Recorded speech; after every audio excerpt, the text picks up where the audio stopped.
আসসালামু আলাইকুম। আজকে আমরা জানার চেষ্টা করব কোন মুরগি ঠান্ডার প্রবণতা সবচেয়ে বেশি হয়। অর্থাৎ আমরা অনলাইনে কিন্তু সবসময় দেখে থাকি যে টাইগার মুরগি সবচেয়ে বেশি ঠান্ডার প্রবণতা দেখা দেয়। অর্থাৎ ঠান্ডার আক্রমণে টাইগার মুরগি সবচেয়ে বেশি মারা যায়। অথবা ঠান্ডা সবচেয়ে বেশি টাইগার মুরগিকে আক্রমণ করে থাকে। এটা কি আদৌ সত্যি কিনা? দেখুন, আমি আপনাকে সহজ ভাষায় একটা কথা বলি। আপনি হয়তো বাসাবাড়িতে দেশি মুরগি লালন পালন করেন। দেশি মুরগির ক্ষেত্রে কি ঠান্ডার প্রবণতা দেখা দেয় না? অথবা আমরা যারা শৌখিন কিংবা ফার্মি জাতের মুরগি লালন পালন করে থাকি, সেই মুরগিগুলোর ক্ষেত্রে কি ঠান্ডার প্রবণতা দেখা দেয় না? অবশ্যই দেখা দেয়। সেই ক্ষেত্রে আমাদের করণীয় থাকে যাতে আমরা ঠান্ডার ওষুধ প্রয়োগ করি। এখন একটা বিষয় হচ্ছে, আমরা প্রায়শই অনলাইনে দেখে থাকি যে টাইগার মুরগির ক্ষেত্রে ঠান্ডার প্রবণতা নাকি সবচেয়ে বেশি দেখা দেয়।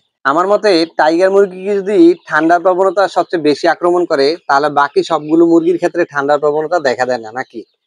এটা একদমই ভুল ধারণা।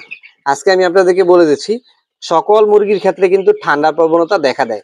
সেটা তৈরি হতে পারে আপনার নিচের লিটার থেকে অথবা আপনার পরিবেশ থেকে। যদি আপনার খামারের মুরগিগুলোর ঠান্ডার প্রবণতা দেখা দেয়, সেক্ষেত্রে আপনি মুরগিগুলোকে ঠান্ডার ওষুধ খাওয়াতে পারেন। এর ফলে হয়তো আপনার খামারের মুরগিগুলো পুনরায় আবার সুস্থ হয়ে যাবে। কিন্তু একটা বিষয়, টাইগার মুরগির ক্ষেত্রে সবসময় ঠান্ডার প্রবণতা দেখা দেয় বেশি, এই বিষয়টা একদমই ভুল ধারণা।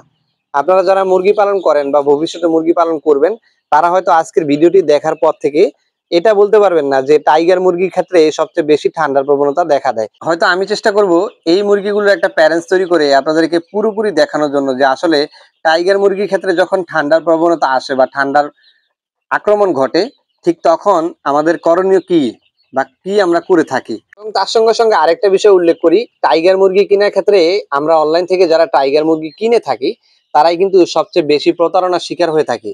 আমরা যারা মাল্টি কালারের টাইগার মুরগি ক্রয় করে থাকি, ম্যাক্সিমাম সময়ে সেই মুরগিগুলো কালার বার্ড বা অন্যান্য জাতের ক্রস বিড হয়ে থাকে।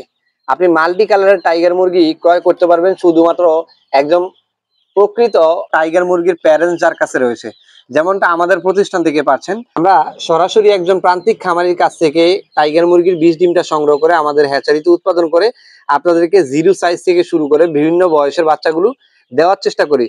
যদিও আমার কাছে আপনারা সব সময় মুরগির বাচ্চা ক্রয় করতে পারবেন না, একটা বেসিস অনুসারে আমি কৃমির ডোজ ভ্যাকসিন সম্পূর্ণ করে এরপরে মুরগির বাচ্চাগুলো আপনাদের হাতে হ্যান্ড ওভার করে থাকি।